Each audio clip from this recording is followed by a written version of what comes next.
Despite projecting himself as a good and virginal Mormon man, I'm going to tie you to a tree and put it in by the way. What's that? I'm going to tie you to a tree and put it in by the way. Jodi was Travis's dirty little secret. He wanted me to put pop rocks in my mouth while I gave him oral sex. From the moment he met Jodi, he was pushing and pushing her to have a sexual relationship with him. We were looking for a place out in the woods, nature, to somehow carry out this Little Red Riding Hood fantasy. I'm going to tie your arms around the tree, blindfold you, and put the camera on time and all. And later in their relationship, Travis would tell her that anal sex really isn't much of a sin compared to vaginal sex. You cannot say I don't work that booty. Oh, never mind. You do know how to work the booty. Behind the smiles in these photographs, there was a whole nother reality for Jodi. He wanted to drive up to the home, give him oral sex, and he wanted to on my face and then get back in his car and drive away without saying a single word. It takes creativity to top ourselves. Oh, it does. We've gotten way creative in the past. Oh, isn't that cute? Time for the Behavior Bureau, back with my co-host, psychologist Michelle Ward. And tonight we're getting the male point of view of Jodi Arias.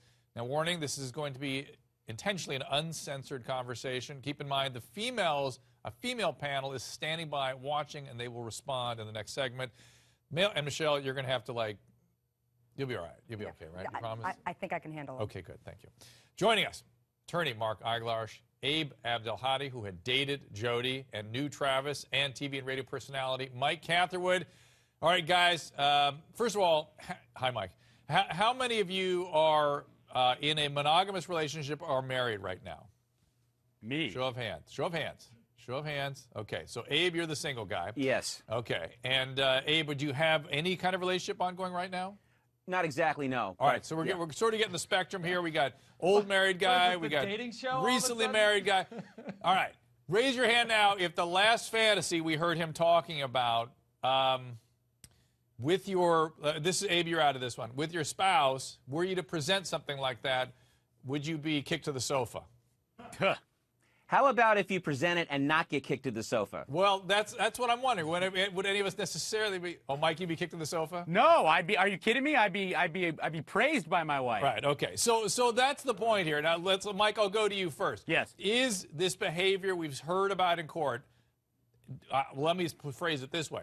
To me, what's deviant about the behavior we've heard in court is that she taped it. That's deviant. Absolutely. Exactly. The actual Absolutely. Behaviors. Mike, do you see any deviant behaviors there? Absolutely not. You got to understand, when you're in a committed relationship, sex is like a pickup basketball game where you call your own fouls. Everybody kind of knows.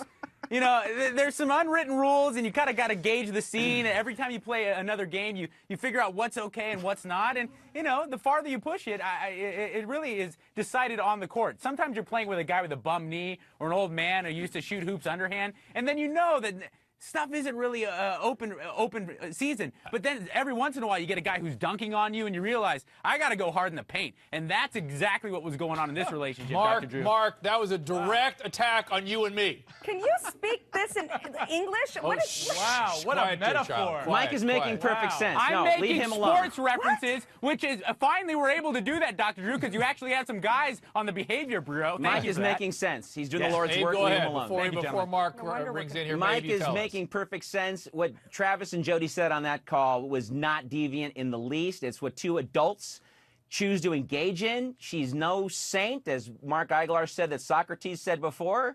She was no abused virgin. And to sit there and say that the park ranger fantasy was awesome, I wish he was still alive. I would get notes from him, God bless his heart. So I have no issue with anything that he did. If this is their idea of deviant, then I'm going straight to hell. The only problem, Mark, with poor Travis is that it wasn't consistent with his self-concept and his religious beliefs and that sort of thing. So he probably had a lot of conflicted feelings about it. Absolutely. So what? So what? Drew, so what? He's a victim.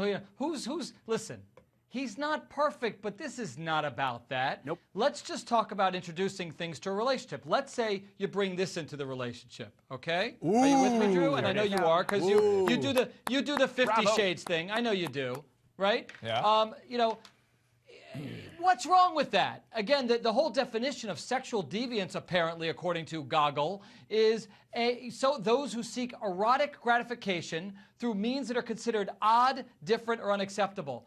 I don't like the term sexual deviant. There's nothing wrong with it. Different. Right. Who's judging the relationship? That's right. Whatever happened to spice up your sex life?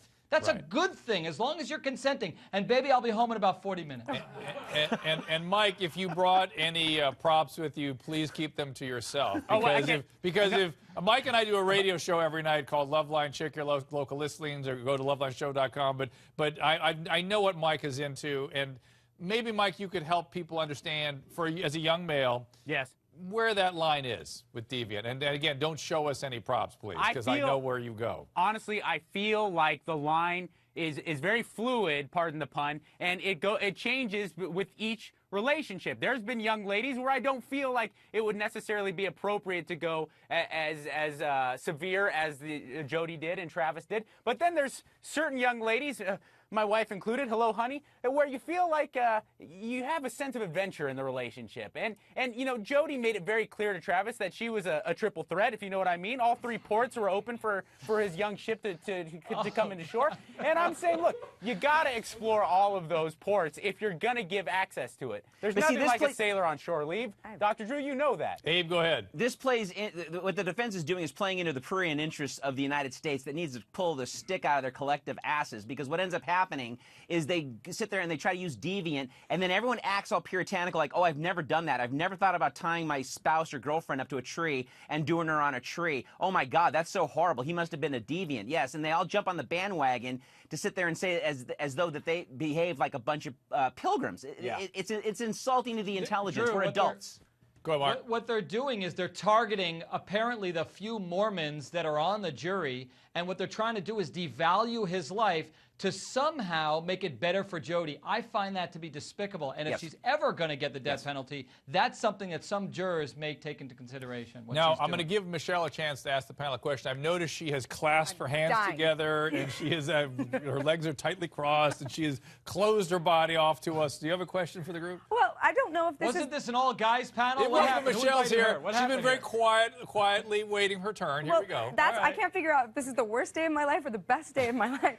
First of all, I'm cool with Mike showing his props. Second of all, I want to know, okay, I think of men as the 80-20 rule. Like, you all have some kind of sexual deviance. I know Mark doesn't like that word, but some guys are 80% that, and some guys extreme. Like, you think of it 80% of your day, and other guys, it's 20% of the day. And I don't even think what he's saying is that bad. I'm not saying I engaged. I'm not into the forest ranger. We've heard all about Mike and his wife. That's right. That's totally cool with me. But I don't even think what they're saying about what Travis said to Jodi is all that horrible compared to what Here's what's horrible. Their family had to sit through it in a court of law, and they had to live through a private moment with people and have this guy's character assassinated by a defense team who thought they had to do that, and that this crazy woman, let's use a clinical term, this terrible borderline psychopath had recorded this. That's really what this is, and that's why I wanted to bring this. I don't blame the defense team. I understand. I blame Jodi. Well, okay, fair enough. The defense is doing their job. She's running the show there, Drew. She recorded the tape. Listen, the fact is, this panel on testosterone was to prove a point. Was that all that character assassination is for naught. We have a spectrum of males here of different ages, married and single, and we all exonerate Travis. Yes? Yes, for sure. And you know, the men on the jury will do the same thing. I think that.